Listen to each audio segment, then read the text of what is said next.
Peace and gratitude, back with another book review. This time we're dealing with Caste. Caste is a book written by author Isabel Wilkerson, The Origins of Our Discontents. Great read, great book. If you want to know the mindset, the reality of what we are truly dealing with when it comes to race and politics, the mindset of inequality, not receiving justice, not receiving fair treatment, the have and the have-nots, dealing with the caste system, a system of favoring what they call upper caste people who have this superior mindset with those of the lower caste system who are dominated, who are the inferiors. India is where I think much of this begins or takes place, where you have the top Brahmin, which is like the upper caste. You have the Dalits, who are like lower caste. Lower caste people do the real menial work. They go around cleaning out feces of people's houses. And actually, there's one scene I've seen where a lower caste or a Dalit has to go down and dive in a pool of feces, and they have to unclog the system. That's what that lower caste system has to do. But America has perfected this system, made it 10 times much stronger. One of the best implementers of the caste system. There's always this constant fight for justice, and of those, especially people of color, who keep fighting this fight of being treated less than. So this book gives you a lot of great history of America, India, what happened in Germany and other places. It definitely gives you an eye-opener and a true better understanding of where we are today. It talks about how, and I've heard this throughout my life, that Sunday is the most segregated day in America. And it's just ironic that nowadays you will see the Christian movement. You have these white evangelicals, nationalist Christian movements who appear, I guess, to have the same belief as other Christians. But it seems like their Christianity is tied to a politics, and it's tied to an upper caste mentality, a superior mindset, where there are people who are less than, who we don't want them to have the same rights or the same treatment as us. We want to have our way, and our way is the way. And it's crazy that within the same ideology or belief system or theology, that you have people of different races and ethnicities, one still feels superior than the other. One thing I know for sure, and I've put it to the test, and my theory has proven true every time when I lived it and as I read about it. I've always felt there was this theory of black leadership.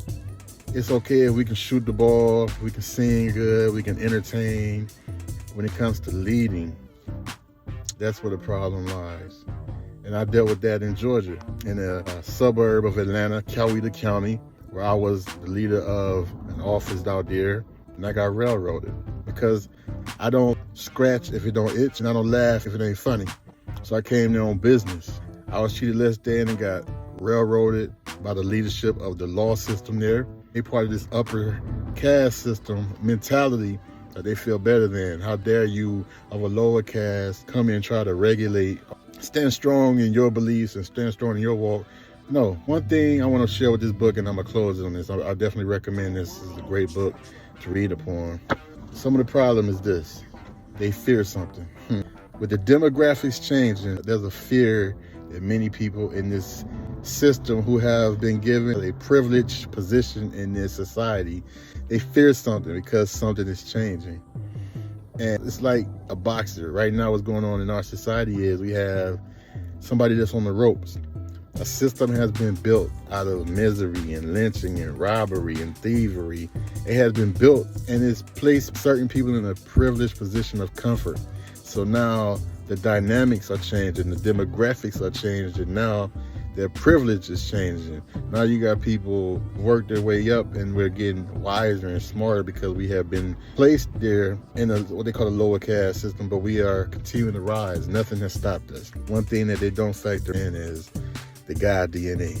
You try to do anything you can, which is cause detriment here and there, but you cannot stop us because there's something in our DNA that will not allow us to be men. When black people are pulling themselves up by the bootstraps, putting themselves in positions to do things for themselves, as they say we all should do, and they say we don't do, but when we do it, which has been proven through Tulsa and many other places, Rosewood. What we do for ourselves, they come and they tear it down, burn it down, break it down. It's always something. And obviously we're doing it now, and now the demographics are changing and our laws are being changed. All this worry and confusion about the world changing, things are changing. Well, I share this with the book. I'm gonna close.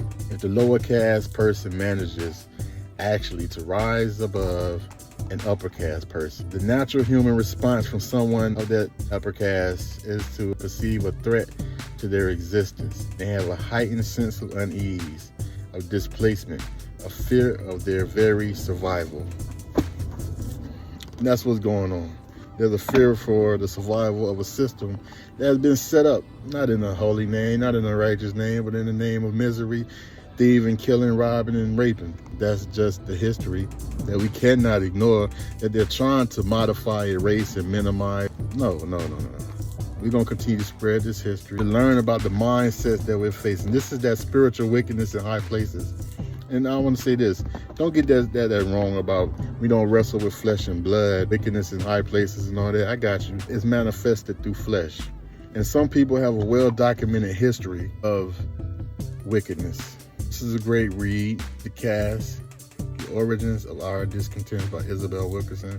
I recommend it.